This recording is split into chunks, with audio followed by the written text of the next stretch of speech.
सोचो क्या हो अगर अचानक पानी से भरी 30 इंच की पाइप तुम्हें अपने अंदर खींच ले।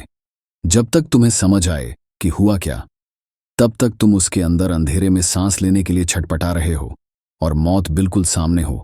यही था पारिया डाइविंग डिजास्टर, जिसमें से सिर्फ एक डाइवर अपनी आप बीती दुनिया को सुनाने के लिए बचा। उनके पास एक गोप्रो भी था जिसने यह सारा हादसा रिकॉर्ड कर लिया था। ये उस हादसे से कुछ सेकंड पहले की फुटेज है। तो चलिए शुरू करते हैं।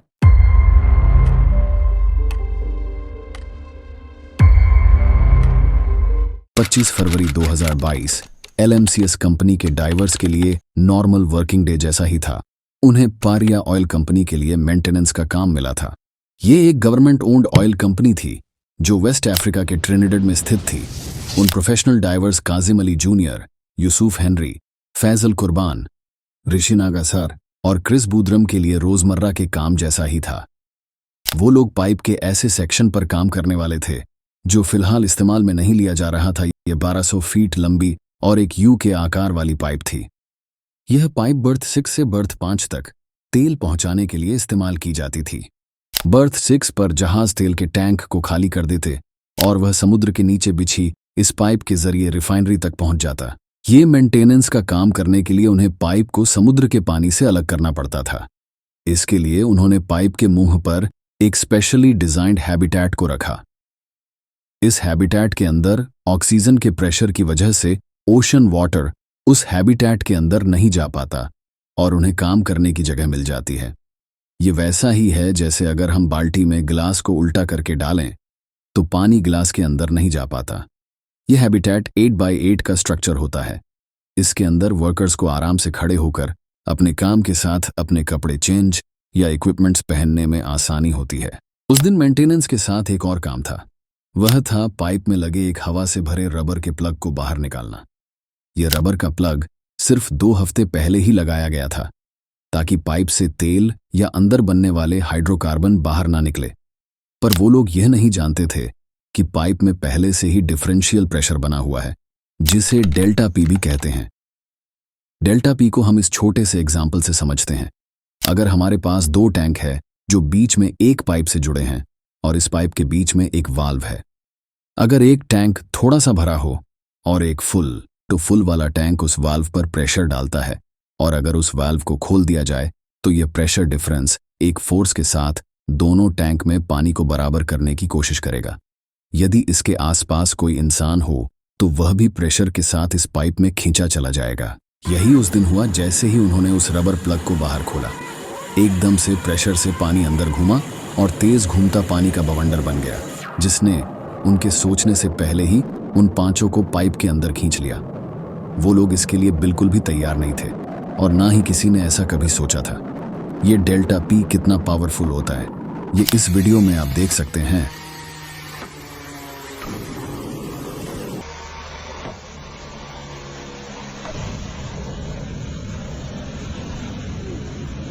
यह हादसा 30 नवंबर 2021 को ताइवान में हुआ था, जिसमें इस वर्कर की मौत हो गई थी।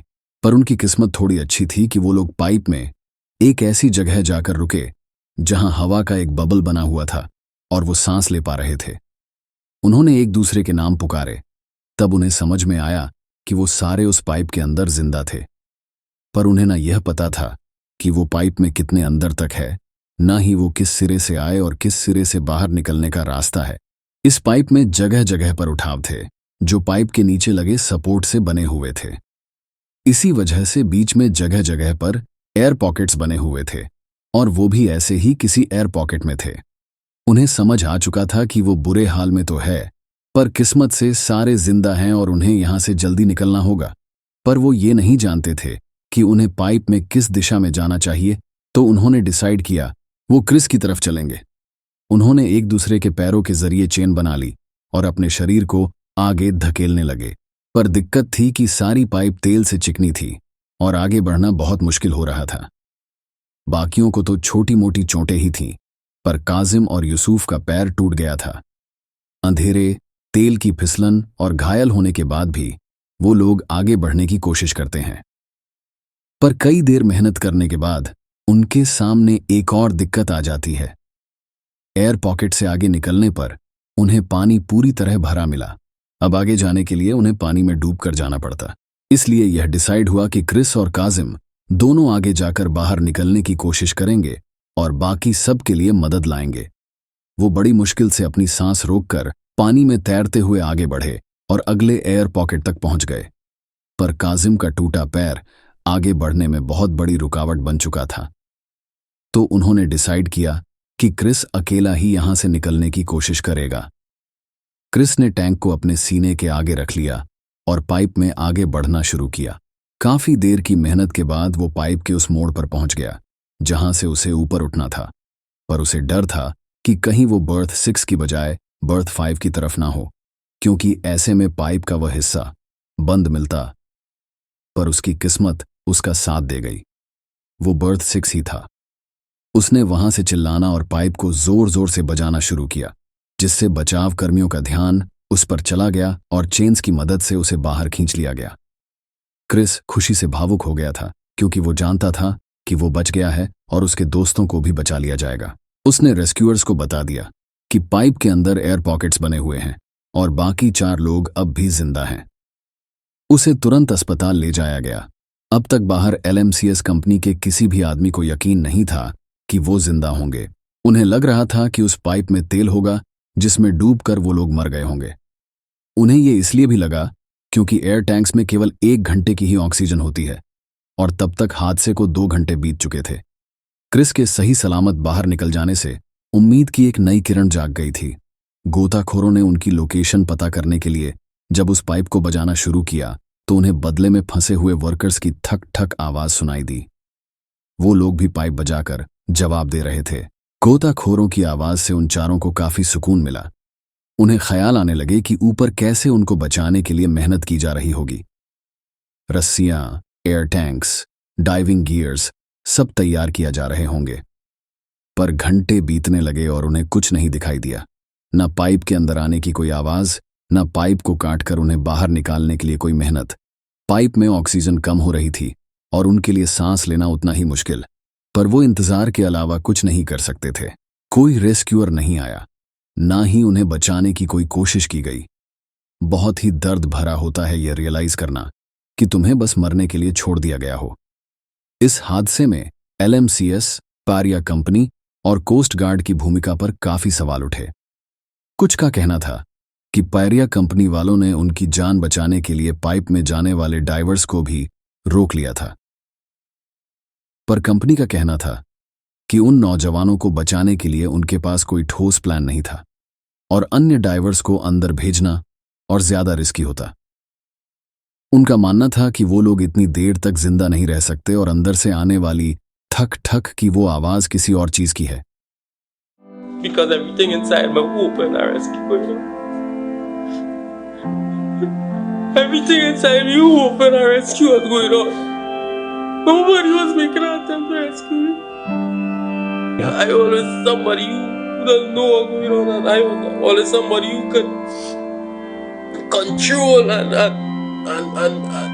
see things through, and I feel like. Coast guard का कहना था कि उनसे कहा गया था कि पारिया कंपनी वाले उन्हें बचाने के लिए खुद कोशिश कर रहे हैं। पर सच तो यह था कि उन्हें बस भगवान भरोसे छोड़कर मरने दिया गया। 25 फरवरी को 5 बजे जब क्रिस को रेस्क्यू किया गया था, तब तक वो सब जिंदा थे। बहुतों ने माना कि उन्होंने लगभग 48 घंटों तक पाइप से वो ठक ठक आवाज सुनी थी। 27 फरवरी रात को प्रिया कंपनी ने प्रेस कॉन्फ्रेंस कर बताया कि बाकी बचे हुए ड्राइवर को मृत मान लिया गया है।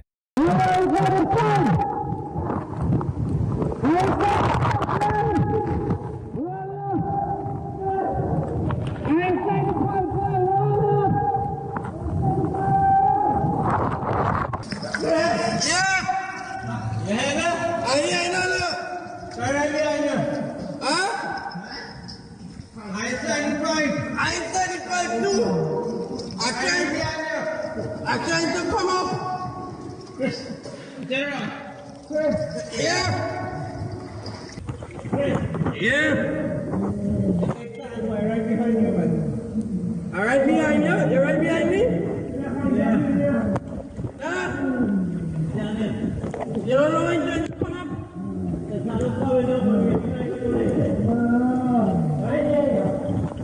Who making all that noises? Come on, all I mean, let's figure out. We gotta go. We gotta start moving.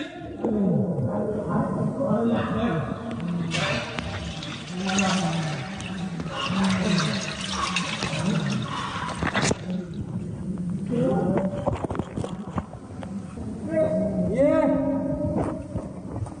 Where you at? I don't know. I'm trying to come up. Trying to come up.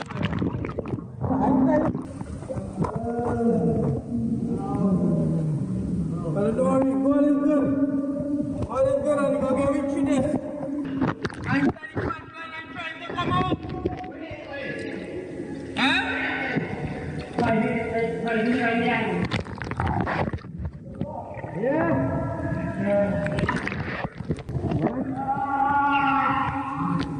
Who is that more than this? Yusuf? Oh, Yusuf? How long you have to walk before you meet Faizi? You and Faizi was together all the time? Right now. Who else with you? We are fighting alone. Cars with you? Right there. Right there where? Cars, everything alright with you? No. Any items break? All the way. Your leg, alright. Five, anything happen to you? Yeah. A five? No way. Yusuf, anything happen to you? Yeah, boy. What happened? Come break. Alright. और अब ये rescue mission एक body recovery mission बन चुका है। फरवरी 28 की शाम 7 बजे कंपनी वालों ने फ्लश करके तीनों डाइवर्स की बॉडी को निकाल लिया, पर एक डाइवर की बॉडी नहीं मिली। 3 मार्च 2022 को ऋषि नागासार की डेड बॉडी को भी रिकवर कर लिया गया। उनकी डेड बॉडी की हालत इतनी खराब थी कि उन्हें पहचानना भी नामुमकिन था। डेड बॉडीज की 2 बार ऑटोप्सी कराई गई, पर दोनों के रिजल्ट अलग अलग थे। पर इन रिपोर्ट से एक बात क्लियर थी कि वह सारे 26 फरवरी तक जिंदा थे और उनमें से कुछ 28 फरवरी तक शायद जिंदा थे। ये थी एक सच्ची घटना। हम फिर आएंगे एक नई और बेहतरीन कहानी के साथ। तब तक के लिए अलविदा।